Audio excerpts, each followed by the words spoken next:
It's a really great honour to be to be chairing this and introducing Professor Rachel Elliott from Manchester. The title will be the Medicine Safety and Preventable Harm, a Health Economics Perspective. Rachel's a professor at Manchester, as I said. She's also the lead of the Manchester Centre for Health Economics. And she's also the economics lead for the Manchester NIHR Patient Safety and Research Collaboration. And she's previously been the director of the Manchester Clinical Trials Unit. Interesting to note that she is also a UK registered pharmacist, one of many pharmacists who's turned to the dark arts of health economics. It seems to be a particularly fruitful area to recruit from, but it's really interesting to see that she's a pharmacist. Was the first full-time critical care pharmacist in the UK and completed her journey to the dark side of health economics in 1996 with a PhD. She is a multi-million-pound research portfolio in applied health economics, which has influenced health policy and practice in the UK and internationally. She's also very impressively completed a Harkness Fellowship at the Harvard Medical School and has authored 2 books and over 150 research publications, of which a key theme has been the economic impact of medication error, with specific interest in understanding both the health and non-health outcomes associated with cross-therapeutic interventions. And that's what the presentation is going to be about today. I just note that the last publication on this, which I think was in 2021, already has over 200 citations. So it's already been very well read, I think, in the community. So without any further ado, or bumbling along from me, I shall hand over to Rachel to present her to work today. Thanks, Chris. I'm not sure I want to thank you for reading all that out. It's really nice to see so many people here today and some familiar faces and faces I don't know. Am I right to share my screen? Yeah, okay.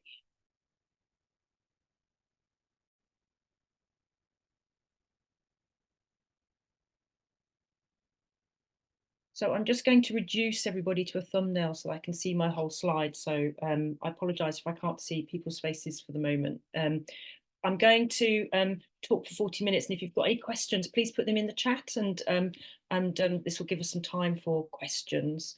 I've slightly changed the title, of course, because don't we always, but it's pretty much the same, medication safety and preventable harm, just a perspective from sort of health economics. And so I'm going to just talk a little bit just general about general sort of introduction to health economics and medication safety. And then I think one of the key things that I want to sort of look at today is ways in which we can estimate harm and costs from medication errors, because that's what we're interested in economics to an extent. And then I'm going to pull out these methods from 2 pieces of work that I've been involved with. One of them is a case study around looking at interoperability on patient safety, and the other one is around hazardous prescribing in primary care. So that's sort of what I'm going to try and cover today.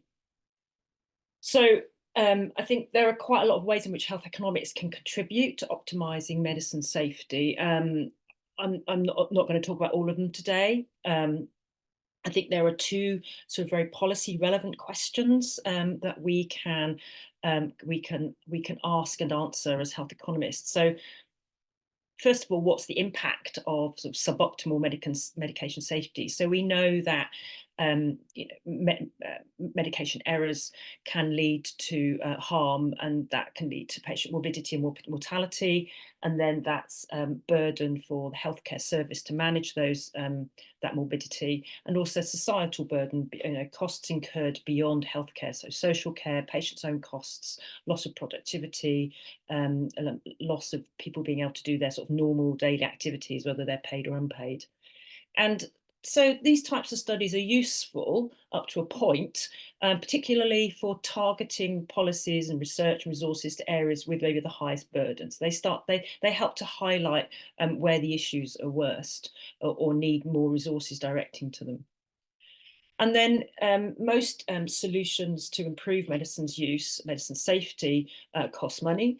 And so therefore, we're not just interested in whether they're effective, we're also interested in how much it's costing us. And so looking at it looking at these interventions, policies and systems from a health economics perspective, we can look at efficiency, which is a combination of or trade-offs between costs and benefits. So we're looking at the incremental or increasing cost of the new intervention and the extra benefit that it's giving. And then that enables policymakers and decision makers to target resources to sort of not just effective interventions, but to efficient interventions. So I just wanted to, before I move on, I'm going to focus on these two issues today, but actually, as a health economist, I'm also interested in the other impacts of a suboptimal safety beyond health, because obviously safety is more than just about health. And so if you have a medication error and it leads to harm, then obviously that's a health disbenefit, and there's costs associated with managing that harm. But there are also other non-health effects of errors, such as lack of trust in the health system, impact on the health service professional or social care person who's actually involved in that sort of situation. You know, there could be litigation costs if the system is sued by the patient or patient's family. So there are sort of issues beyond health, which is another seminar. But today I'm going to focus on sort of health effects and the cost effects today. There's lots of studies out there that give big high-level figures around the impact of preventable harm in general. One of the leading causes of global disease burden. The disability adjusted life year burden from harm from healthcare in England is estimated to be around the same as that for multiple sclerosis and higher than cervical cancer. You know, so I'm never quite sure how useful these numbers are, but it sort of tells you that this is a big issue. So there's some data here. So 15% of acute care costs are a result of adverse events. The cost of preventable harm in the UK, huge numbers of variation in these estimates depending on what methods are used and what data are included. So for example, if you include litigation costs, one estimate puts it at 3.8 billion. And often we're compared with other industries.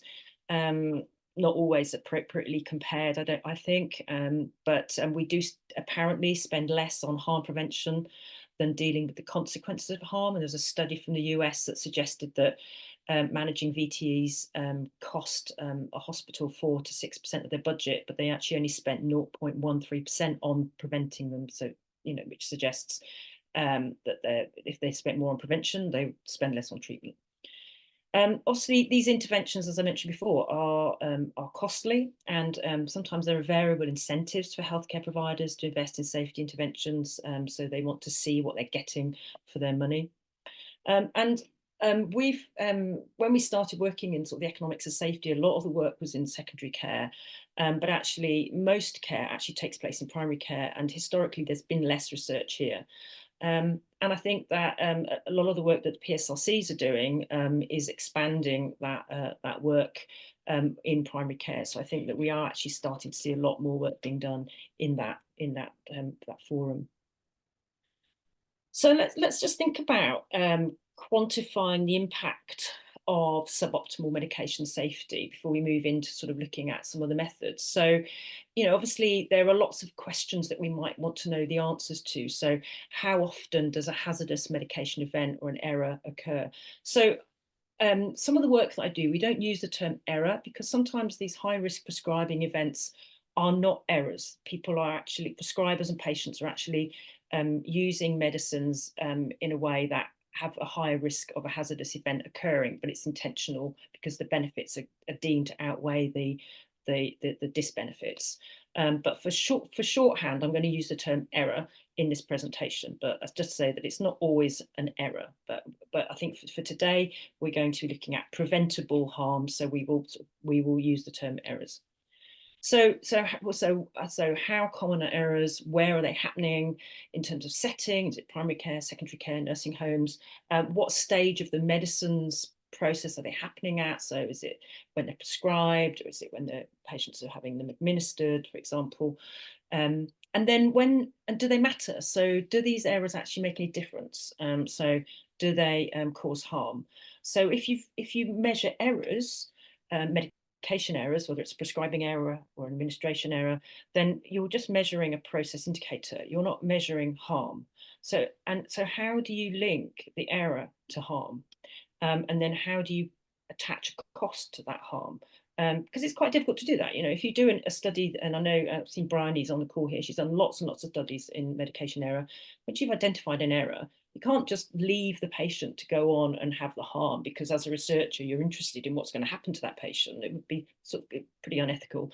And so therefore linking errors to harm can be a little bit complicated, and I think that's one of the things that that's one of the first part of this presentation. I'm going to talk about the two different ways in which we've attempted to do that, to link errors to harm, because that's the key bit where you can then look at the actual impact of the error. So in terms of on the patient, in terms of morbidity and mortality, and in terms of cost to the NHS and more widely. So two methods I'm going to talk about. This is a photo of Manchester in the sunshine. So this is quite a rare event as well. It's not a never event, but it's quite a rare event.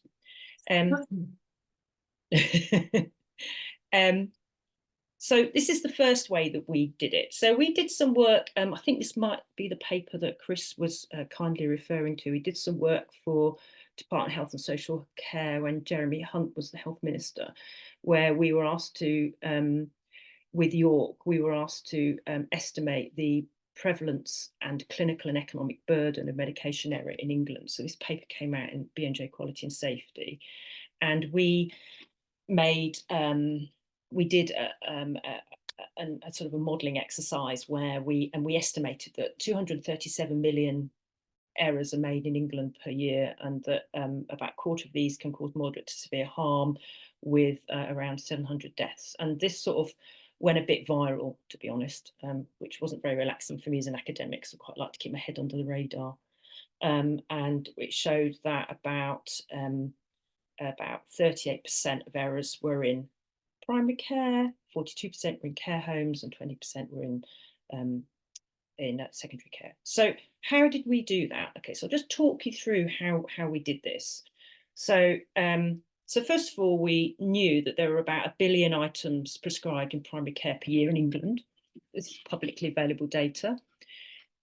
We had a study from Tony Avery, who most of you will know is NHS prescribing, clinical director of prescribing for NHS England. Has done a lot of work in probably one of the leading researchers in the world in medication safety. So we know that primary care prescribing error prevalence is about 4%, and there was an assessment done of these errors. Obviously, as I said before, you can't just leave the errors to manifest into harm. So when you have a set of errors as a researcher in front of you, obviously you then stop the error from propagating. But then how do you know whether it's a minor, a moderate, or a severe error? Well, you sit down with a group of experts, sort of, you know, pharmacists and GPs and other prescribers, nurses, etc., and you say, right, okay, if this error hit the patient, would it cause harm? And so it's a sort of a judgment call. And so the work that Avery's team did suggested that they looked at these errors, it's 4.2% of errors, and suggested that about half were mild, half had the propensity to have mild harm or nothing really, and then about half could have caused moderate harm, and then 0.8% could cause severe harm. So we used those data, and other studies have done something similar to this as well. We then assumed that if somebody had a severe error, so that 0.8% of the 4.2% of the 1.1 billion, if they had a severe error, then we assumed that they ended up with a hospitalization, because they would have an adverse drug event. And we know that. And so per Mohammed's study, again, from Liverpool, hugely well-known researcher in this area. This is quite an old study, but it's actually been used a lot. And there is now, since we published this work, there is a more up-to-date piece of work now. But he and his team basically were able to follow up patients who were admitted to hospital with avoidable, with adverse drug events, that they made an assumption, or they judged that they were avoidable. and they measured the length of stay for these patients. The median was about 8 days. And they also measured the mortality of these patients, and about 2.3% of these patients died. So therefore, we were able, using these data, to do some fairly basic algebra to calculate there are about 21 million mild errors in England, 21 million moderately severe errors, and 0.7 million severe primary care prescribing errors, leading to a cost, leading to about 136,000 bed days, which cost 83.6 million, and around 627 deaths. So we did that. We did that across, this is just prescribing in primary care, but we also did it for administration and monitoring, etc. And we also did it for nursing homes and hospitals and transitions to give that overall estimate. So this is one way of doing this, and you can see that obviously that it's based on individual studies, it's based on some real prescribing data, but other than that, a lot of this is sort of making lots of assumptions to reach the end of these, to get these estimates at the end.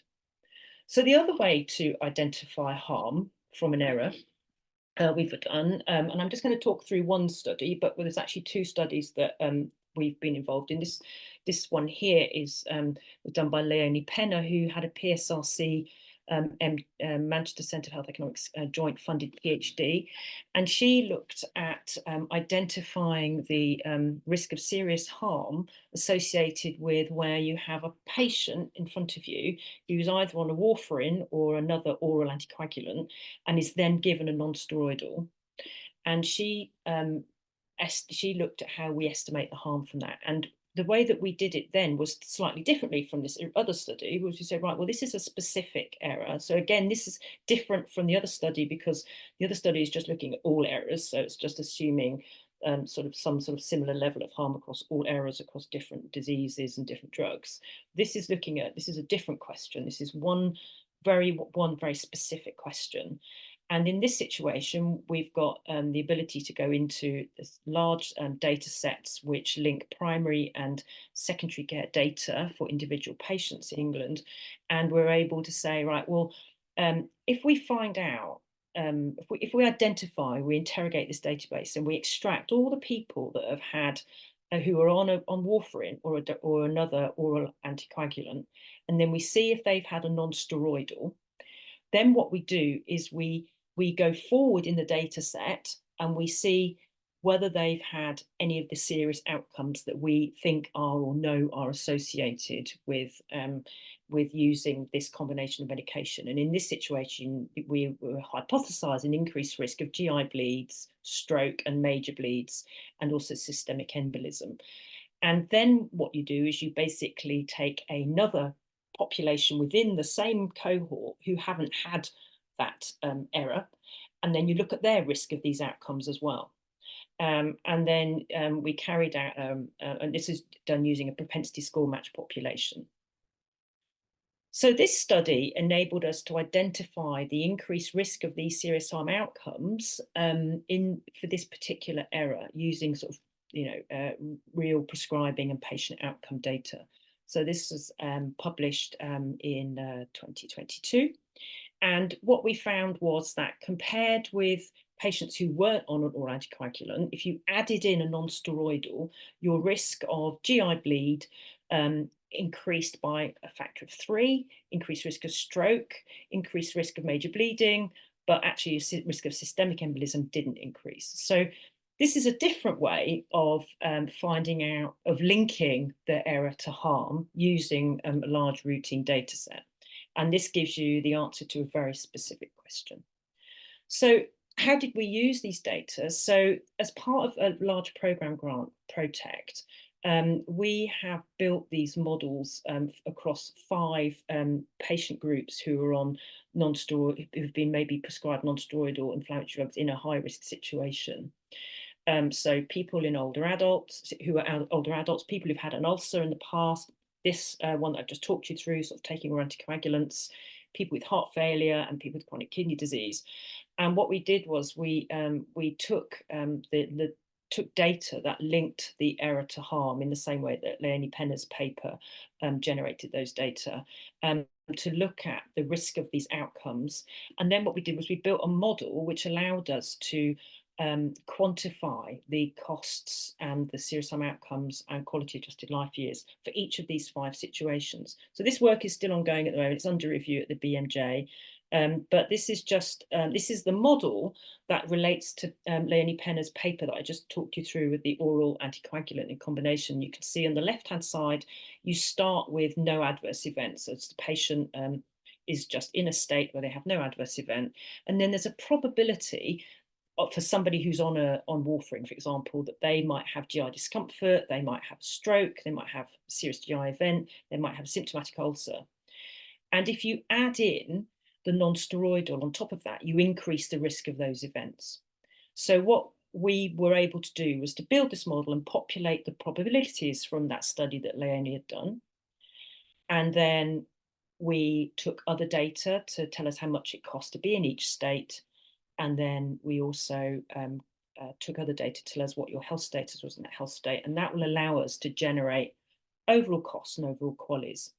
So I'm not going to go into the results in great detail, but one of the things that we did do was we also represented the outcomes or the harm in a simpler way, because you can see here from this model that we can generate how many ulcers and stroke, for example, and GI bleeds are likely to happen because they're in this model.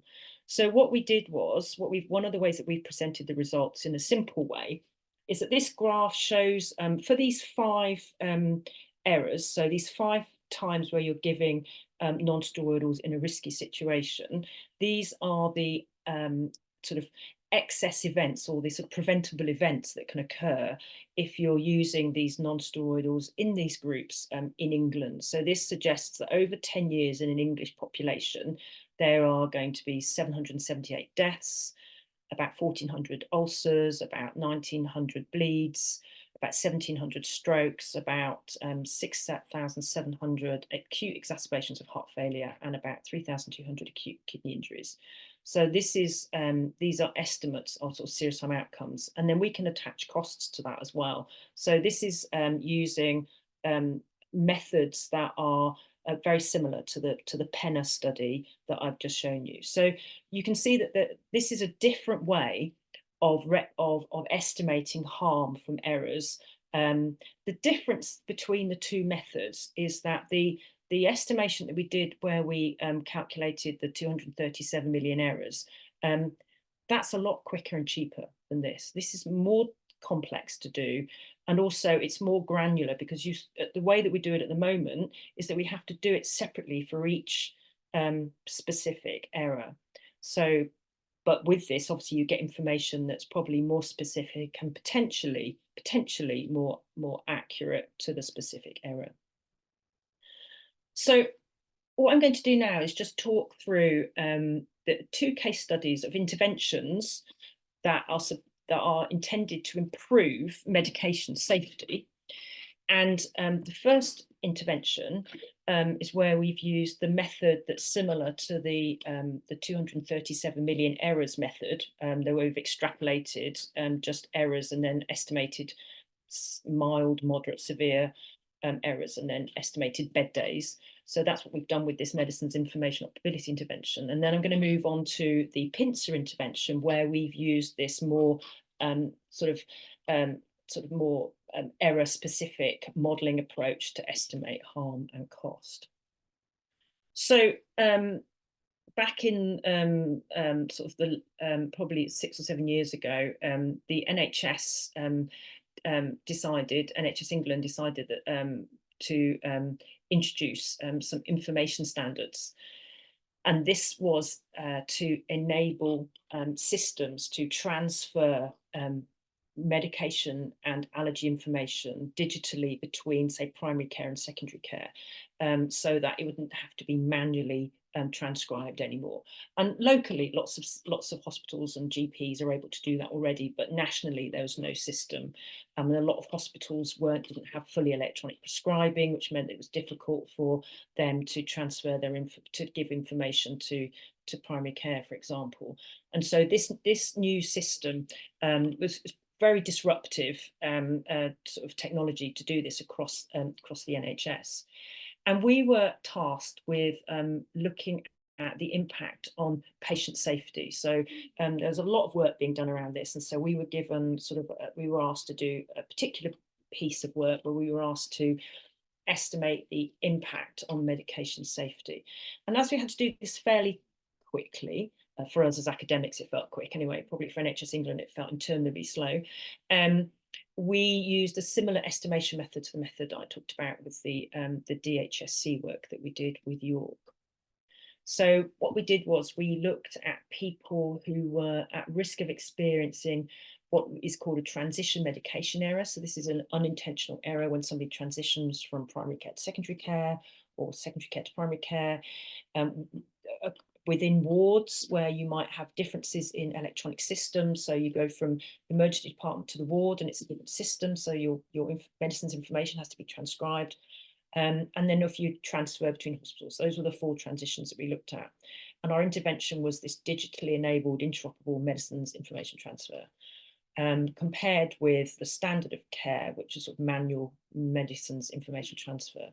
And the outcomes that we focused on were the error rates, hospitalizations, adverse drug events, length of hospital stay, readmissions, and deaths. And so we tried to answer these 3 questions. So what's the incidence of medication errors at key transitions? What's the harm and cost of those errors? And if we have improved information transfer on medication errors, so how will improved medication information transfer hopefully reduce medication errors?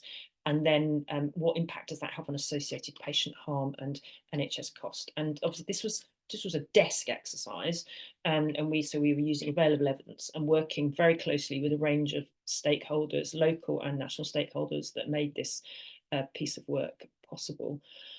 So this just shows that it was basically, we did one literature review to look at transition error incidence, another literature review to look at transition error harm and costs, and then another literature review to look at the effect of interoperability solutions. So how much do they reduce errors?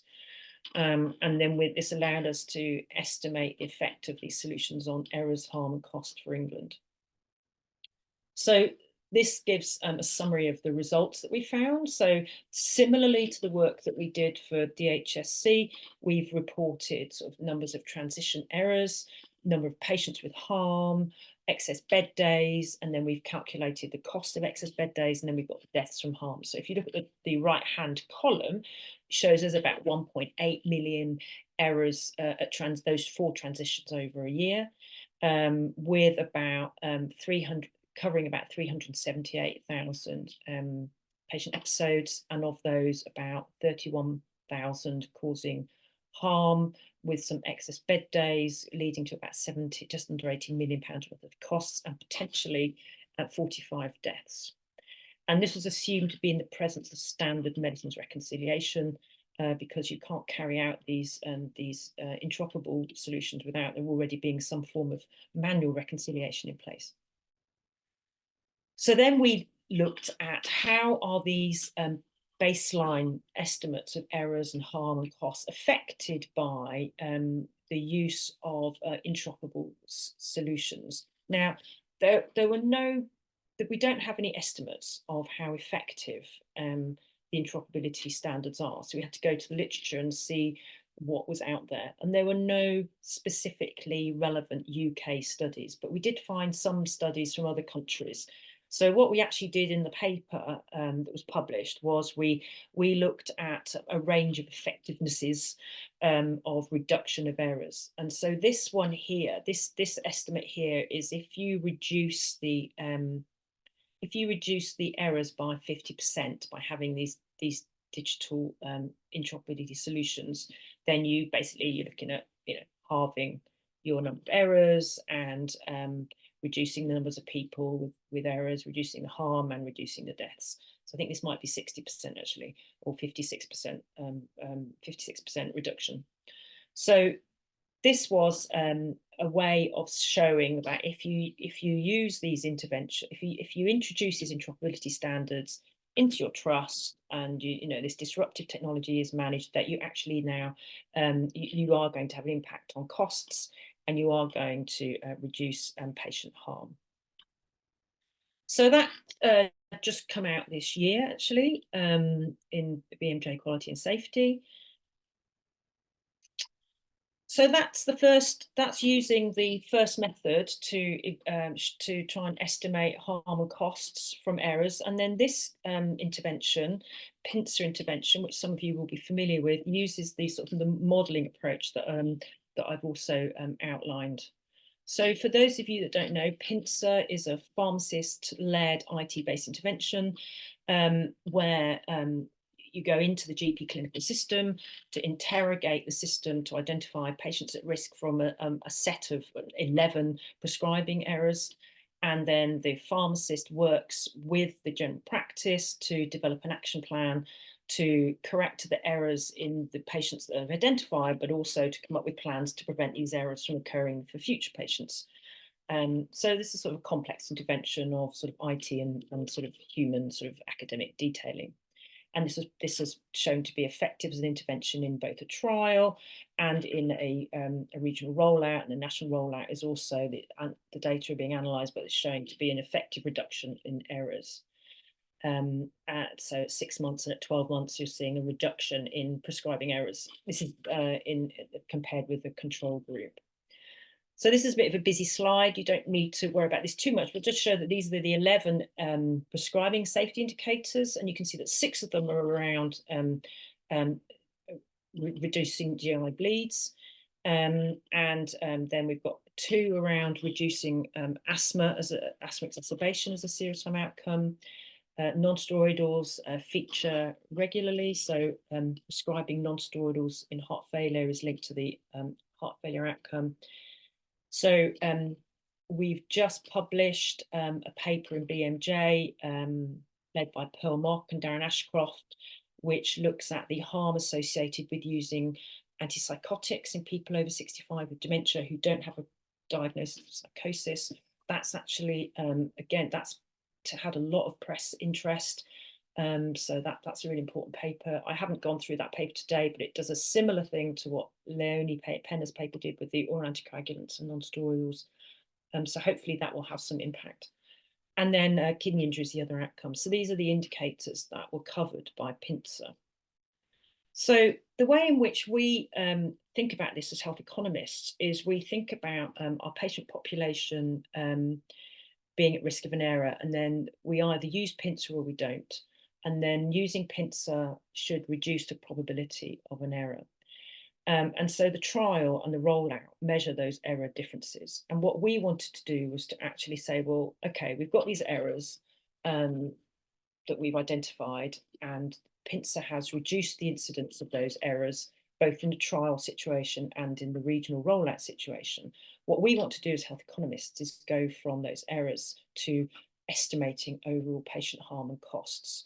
And that's where we had to build 11 models to equate to each of those 11 prescribing safety indicators that I've just shown you on the previous slide, so that we could estimate the harm and the costs associated with those errors. So the slide that I showed you earlier that showed the harm associated with non-steroidals, you know, so things like how many more strokes, how many more GI bleeds, how many more deaths are we going to get from prescribing these medicines in these high-risk groups.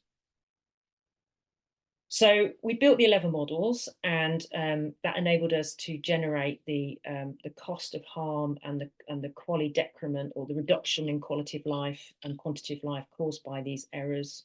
And then we also know which of so these are the 11 indicators, and then these numbers tell you sort of how the prevalence of these errors. So you can see that, for example, if you look at G, the use of a non-selective beta blocker in asthma, that's quite a high prevalence of that particular prescribing indicator. You know, there's about 1.2% prevalence of patients at risk, for example, of patients with chronic kidney disease being prescribed a non-steroidal. So we knew which of the errors would likely to contribute the most in terms of harm, just through how commonly they sort of occurred. And then we knew the effectiveness from the trial and from the rollout data. We also did a fairly complex costing exercise around how much it costs to use pincer, and that allowed us to build a composite economic evaluation. And so this is a bit of a bus timetable, but what this shows you for each of the indicators, if you look at the top row, you've got indicator A, which is giving somebody over 65 a non-steroidal, but no gastroprotective agent. That in one practice, this was a practice level intervention. In one practice, you have 69 people at risk, and if you don't have pincer present, then you will likely have 24 errors. With pincer, you get 18 errors, so you reduce the number of errors per practice over 6 months by 5. And then when you take that error difference of 5 fewer errors and convert that into harm in terms of bleeds and deaths and the costs associated with that, you see a net improvement in quality adjusted life years and a net reduction in cost. So we've done that for each of those prescribing safety indicators, which showed us that the total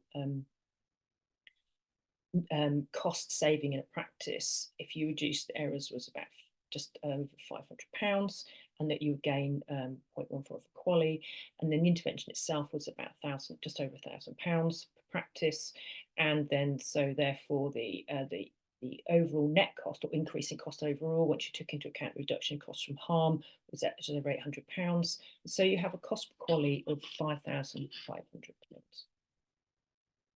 So presenting this on a cost effectiveness plane, which is what health economists like to do, whether non-health economists understand it or not, but we always like to do this. You can see that this is the incremental cost on the y-axis and the incremental QALY on the x-axis, and you can see that there's an increase in QALYs from pincer over standard care or current practice, and there's an increase in cost per practice if you use pincer over standard care. So the incremental cost effectiveness ratio is in the northeast quadrant. So it's more expensive and more effective and more expensive, which means that you get more benefit, but you've got to bring money from somewhere else to pay for it. So you've got to make a decision about whether you think that extra benefit is worth that extra cost. And by translating the outcomes into QALYs, we're able to move into the world of NICE, where if a cost for an extra QALY is under £20,000, then we will consider that the intervention is cost effective and therefore good use of resources. So the green line is a cost per QALY of £20,000, and the red line is a cost per QALY of under £20,000. And so therefore you can see this intervention is cost effective. So for most people, for people at NICE, and I was on a NICE approach committee for 17 years, this is really sort of speaking my language, and I understand that. But for a lot of people, they don't necessarily find this particularly useful. They may not understand it, they may not trust it, and also it's not the parameter by which they make their decisions about resource allocation locally. So we know from work we've done, and I see Lee Charles in the audience, and when she did her PhD a long time ago, one of the papers she published was around how local decision makers use economic evaluation, and basically the answer was they don't. They just want to reduce costs, and so therefore this type of evidence is useful in some contexts but not in others. So we are actually applying for funding through a programme development grant at the moment to be able to take these models that we've developed and turn them into a dashboard that allows local decision makers at ICB or sub-ICB level to be able to generate information around, if I reduce my number of these prescribing indicators, how many bleeds will I avoid, how, that sort of thing. So it's similar in the way that I presented for the non-steroidals BMJ work that we're doing. So I've talked through these things quite quickly, I think, but I'm hoping we'll have time for questions. I just wanted to say that as part of the PSRC, we've now developed an economics of safety network. And this is a collaboration to build a platform for researchers, providers, policymakers, and PPI participants, so that we can sort of use economics more effectively.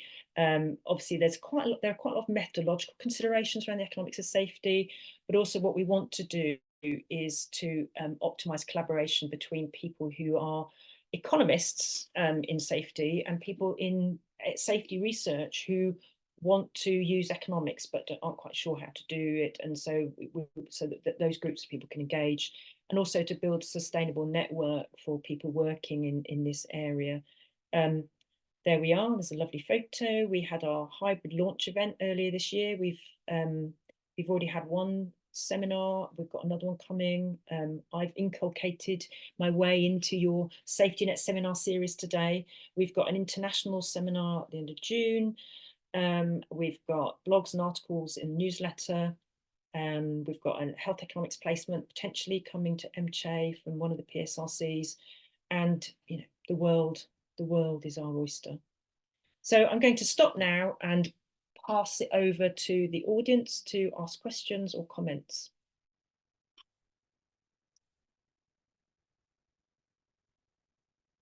And stop share.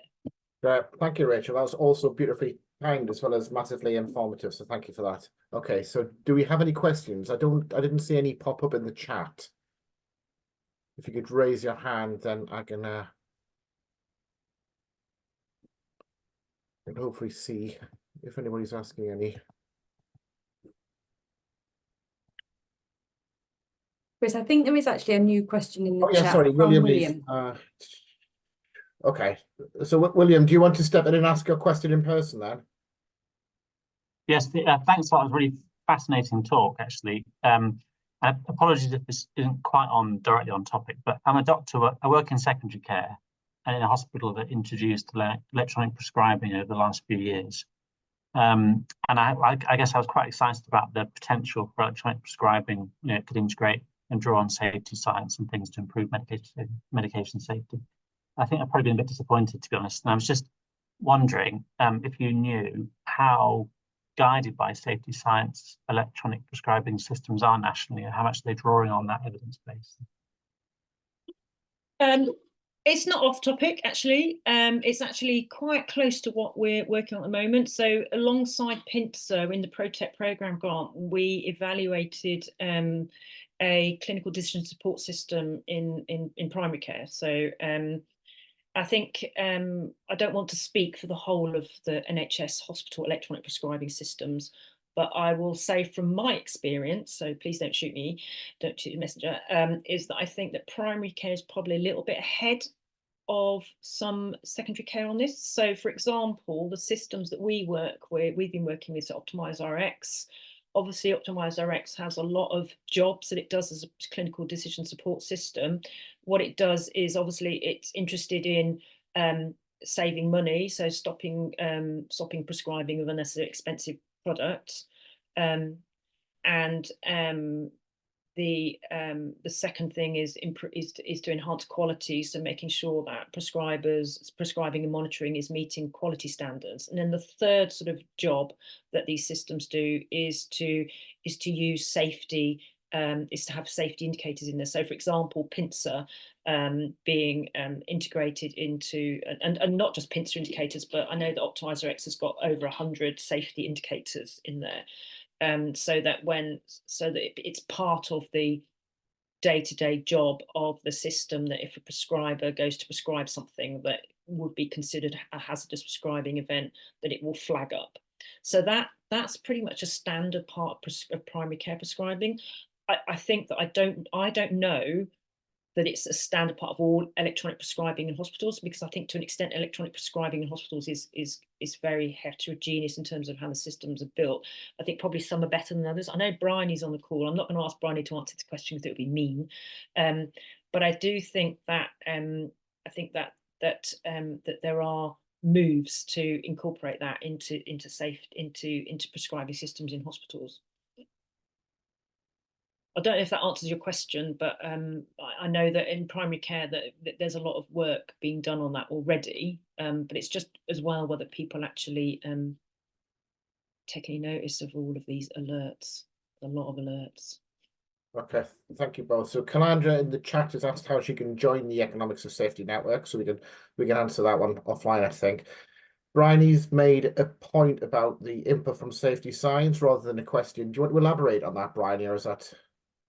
I was just responding to William's question, but perhaps happy to discuss offline, as it is perhaps a slightly tangential discussion that we could probably fill a whole hour with in of itself. A future seminar, I think, Bryony. Maybe. I think that would be really interesting, actually. Okay. Another question's popped up from Brooke. So I'll invite her to elaborate on that one. Thank you. It's quite a broad question about health economics from the perspective of, well, whether how much is understood, how much is studied from the perspective of the impact on staff. If a member of staff's involved in an error, they might need to take time off, or even worse, leave the profession because of their feelings of responsibility. Is that something that you look at from a health economics perspective? So I think this is one of the things I was mentioning at the beginning, because obviously, you know, safety interventions and the impact of safety is different from a normal intervention, because there's this notion of preventability. And so, you know, so we are very interested in the non-health outcomes of it, generally, sort of from a theoretical and sort of, you know, moral, ethical perspective. So for example, a really simple example is if somebody is prescribed somebody goes into A&E with a chest infection, and they're given a penicillin, and they have an anaphylactic reaction and they die, then, and they'll say, so they were 36 years old. Obviously, that's a death, which is unfortunate, and they might have lived till they were 72. So you lose 36 years of life. Okay, so that's the health loss. Okay, if that person goes into A&E and is given that penicillin and dies, then it turns out that it was in their notes that they were allergic to penicillin, then you now have a preventable death. But the health loss is still the same, okay, because you are still losing 36 years of life. But everybody on this call knows that that death that was preventable feels worse than the other one. The other one is unfortunate and tragic, but this one feels devastating, okay? So if you only look at the health impacts of safety interventions, you underestimate the impact of those interventions. Okay, so you underestimate the impact on, so obviously there's the health, right? So we've talked about that today a lot, you know, we can park that. But the non-health effects of this are under-researched. And we've actually tried to get funding from the NIHR for this in the past, and they've sort of, this program grant that we've just done, we had a stream on looking at non-health effects, which would have included the questions that you're talking about, and they sort of told us off for being too academic, and that they were just interested in health and costs and implementation. But I think that what's actually happening now is that views are changing, and that they're realizing that this is actually really important, because this is the key issue around safety. You know, is not just about the harm. It's about it's in terms of health, it's about all the other effects, you know. So we know there's research around the world that shows that if you know that a system is unsafe, you're less likely to use it, so you don't trust it, so people don't go and use that system until they're sicker. So therefore, so we call these, so they're called silent members, because they wait until this, you know, they won't go if they've got a little bit of chest pain, they'll wait till having a massive heart attack, and then you've got a much more complex health effect to cope with. In terms of the impact on healthcare professionals, I mean, I'm working in mental health, and doing economic evaluations around interventions that improve mental health of healthcare workers is to an extent is interesting for health economics when we're looking at it within the paradigm of what's the impact on the NHS costs, because it's slightly outside that paradigm. So, you know, as a health economist, I'm really interested in exactly the question that you just asked. In terms of whether the NHS will, to what extent we'll get funding to do research on that, I don't know, but it's something that is actually really important. I don't think I've really answered your question, but yeah, you've basically come straight into an issue that's really important to me and to a lot of other people working in the economics of safety. And we could do a whole seminar on the other effects, you know. Sorry, can I just jump in there? So I think you did answer the question, but I just want to add my little bit as well. I think it's a very important question you asked, Brooke. Really, really important. I think what we've seen today is Rachel implement into safety the standard health economic approach, which was supposed to be sufficiently generic to be applied to kind of any resource use. So theoretically, there's nothing stopping it from just being transplanted as Rachel's done. But I think there are nuances about safety, which Rachel discussed there, which are very different to its application in other areas. And this is why we feel it's very important that the non-health economists engage, because what you have to do is you have to tell us what the important factors are, what the drivers of benefits are, what the drivers of costs are. And it's in our job to try and incorporate them in the economic model. So I think this type of questioning is really important, super important at this stage, because it does feel that we are a little bit at ground zero for this sort of thing. I mean, Rachel's been working in it a few more years than I have, and has made amazing progress, I think, and really sort of set the landscape out nicely. But it's exactly those sorts of questions that we need to kind of make it useful, I think, in patient safety. So thank you for that. Okay, Rebecca's got a question there, a very specific one. Yeah, sorry, Rachel. I was just really interested in your slide where you went through all of the impacts for the different types of drugs in different scenarios.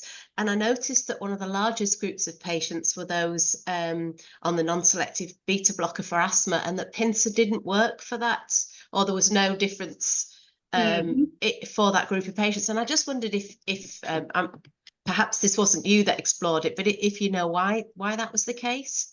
Oh, don't even get me started on beta blockers and modelling the impact on asthma attacks. I mean, I've just spent the last 15 years saying, can we just take it out as an error? Can we just take it out? Especially now that we know that beta blockers can actually help people with COPD. You know, just anyway. So basically, that indicator has changed from just beta blockers to non-selective beta blockers. And actually, what we've got are 3 models within that. One's the glaucoma non-selectives.